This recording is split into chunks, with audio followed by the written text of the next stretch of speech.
YouTube! I've got my first EDF this time and I'm excited.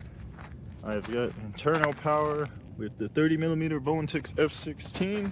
I've seen a lot of people flying these and having a bad time with them, if they're honest with you. And I actually want to go over how to get this flying great. So the first thing I had to do was really hone in on trimming my back elevator tabs.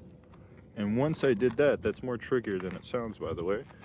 Once I did that, I had to focus on the CG. It's actually very tail heavy from the factory. Once you're flying, you want to balance along this line right here. And once you can get it balanced on that line, you can fly really good. So I'm going to be showing you flights with the stock 2S battery. I ordered more stock 2S batteries on the way. Little mods I've done is added a little pull tab, and I've burned away some foam on the inside to help fit the battery. I also added 4 grams of nose weight to correct the CG, because from the factory the CG is definitely too tail heavy. When I went inverted, it climbed. So now what I've pretty much done is I've added 4 grams in the nose and then really honed in on the trim. And I also want to talk about how this is an EDF, not a prop flyer. It has a lot of delayed power. If you come in trying to do a Cobra, that is one of the worst maneuvers to do in a real F-16 if you want to keep on moving forward. A Cobra is a good maneuver to slow you down and stop. So you got to really build up your energy is what I'm trying to say.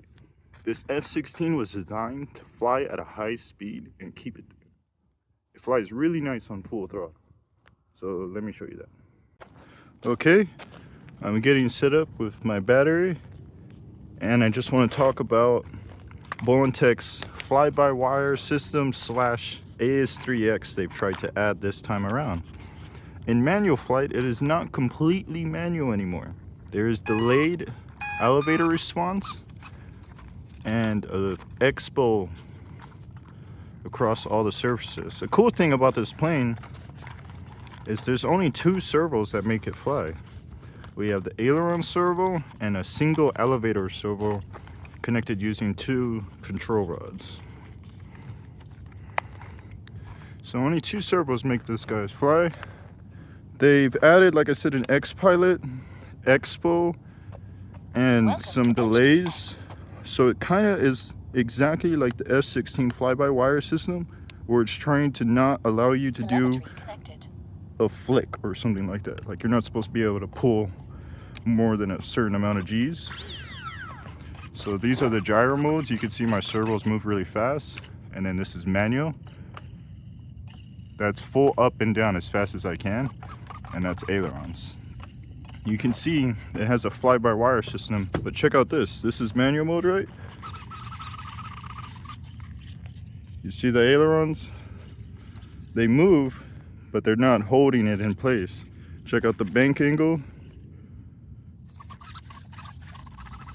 It has wind mitigation in manual mode.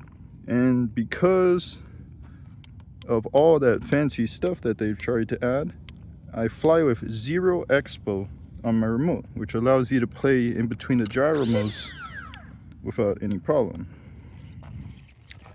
So this is an EDF and it's an F-16.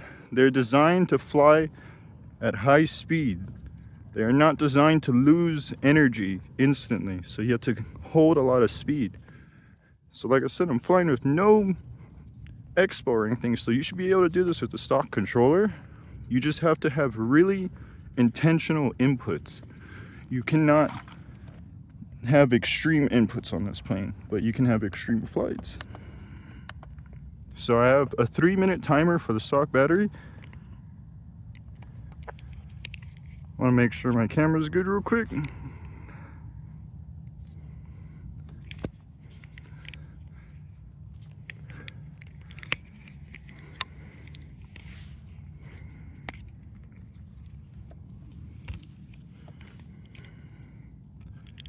Okay, we're settled now. So 3-minute timer. It does not fly bad. It's just not the easiest to fly. And this is flying with 4 grams of nose weight now, so let's see if it's more controllable, because it was too tail heavy.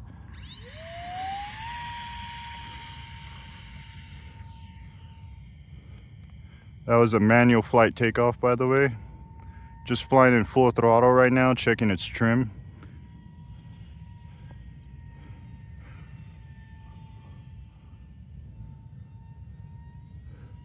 Coming in for a roll.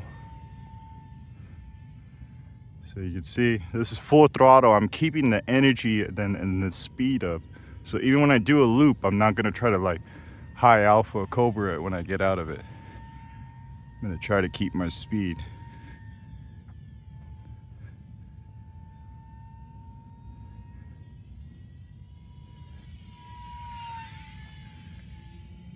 I have 3S as well that I'll be testing how it flies. But I just want to show as a basic yank and bank, it can do all right. Here's me slowing down a little bit. I'm gonna come in for a touch and go.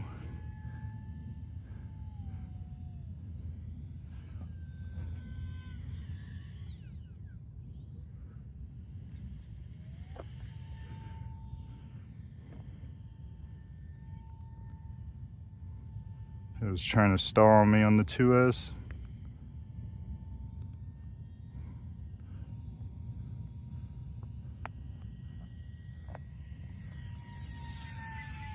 Trim center. So she's flying like a basic yank and bank, which is pretty fun for a 30 millimeter EDF, but it's not really designed to do loops. I would say it's better at rolls than loops for sure. But I have the 3S battery I'll be trying out, not the stock one. I have Spectrum 300 miles I could try out. That was a nicer loop. So I've managed to do loops and rolls in manual flight. This is roughly, or this is my first flight with the nose weight. So, and then cut the power, add power. It seems to be balancing good. Let me do an inverted pass and see how it balances again. It looks like it could still use nose weight, but let me come in for a landing as my timer just went off. You can see it's handling it pretty good. So that was a 3-minute manual flight. That's another thing with the EDF is you have shorter flight times because it's less efficient. Timer 1 elapsed. So that was a 3-minute flight of the F-16 in fully manual mode. It is the same size as the UMX F-16, but way tougher. This one has already survived some crashes when I was first trying it out. The issue is on 2S, it could have more power. You really want to fly on full throttle on 2S. So I have Spectrum 3S that we'll be trying right now. Let's see if we get any better luck. Be right back. Okay, I've got my 3S battery in. It's a Spectrum 3S 300 mAh. Hopefully I don't have to fly full throttle all the time, and that should work. I'm gonna also try to do a Cobra over the runway and talk about how to do it. You're kind of braking the entire time and holding power. It's hard to explain, but it's very difficult to do on an EDF compared to a prop plane.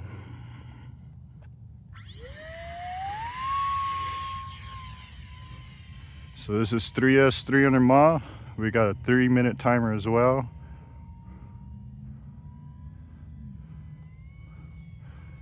Try a roll. Rolls nicely. Try a loop. Well, I have good power.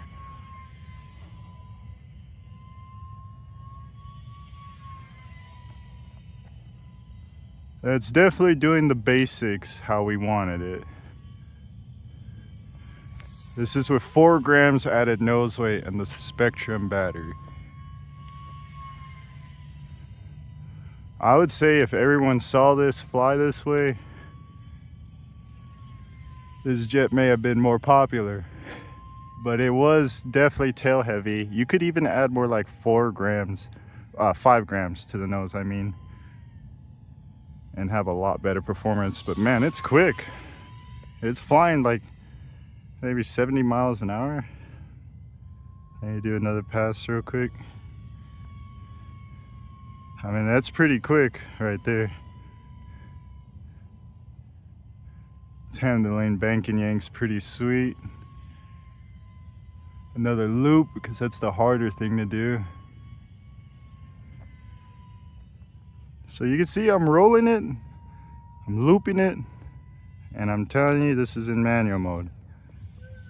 It's a fun way to have an EDF, because this is my first EDF, so I'm enjoying the delayed power and the super slippery airframe that a jet provides. Like, this is no throttle, and this is very little throttle, I mean, and it just passes by all the time. Let me try to Cobra and then land it. As with the 300 mile, I haven't tested flight time, and I already have a flight timer or low warning.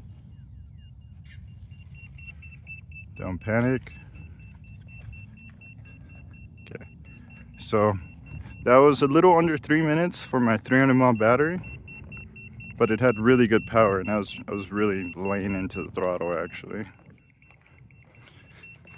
So let me go ahead and disconnect this. The amount of tape I used Timer 1 elapsed. probably could have been a little bit longer, but if you want to check out my airframe, let me show you guys it at the bench for a moment. Or I could show you guys how much foam I removed. And I also want to check on my pack, my 11.1 pack right now, on the voltage.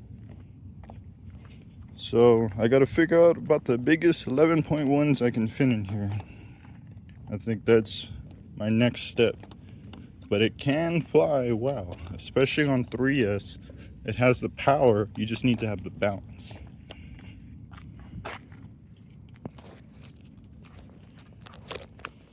Let me show real quick a couple things.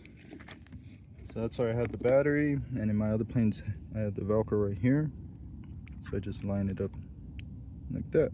So it's as forward as it could be, because this one's a little bit lighter than the stock battery. This is stock versus 11.1. And then let me just check the voltage real quick. Yup, that almost killed my 11.1. So I need to find some better batteries for that. But these handle it pretty well. It's just not the fastest, as you can tell. And then loops aren't the easiest when you don't have that amount of thrust.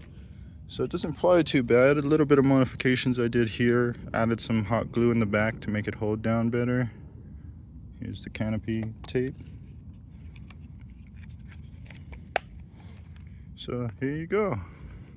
I would say once you add some nose weight, dare I say 5 grams is about the ideal weight underneath the nose cone, you should be good to go. The nose cone itself actually is a very heavy, strong rubber. It's not like the weak rubber we're used to seeing on these jets. It's like Nerf dart tip rubber, but pretty thick. And this cone actually weighs 5 grams itself, is what I was trying to say. So they were trying to balance it. Maybe they thought you would always put 11.1 in it, like a real fat one, and that's why it's not balancing right for a lot of people. But it actually flies halfway okay, I'd say, once you get the balance right. I mean, what do you think of the second flight? Let me know in the comments. I'd say it was a success. If you want to support me and pick up this jet or anything else, link in the comments.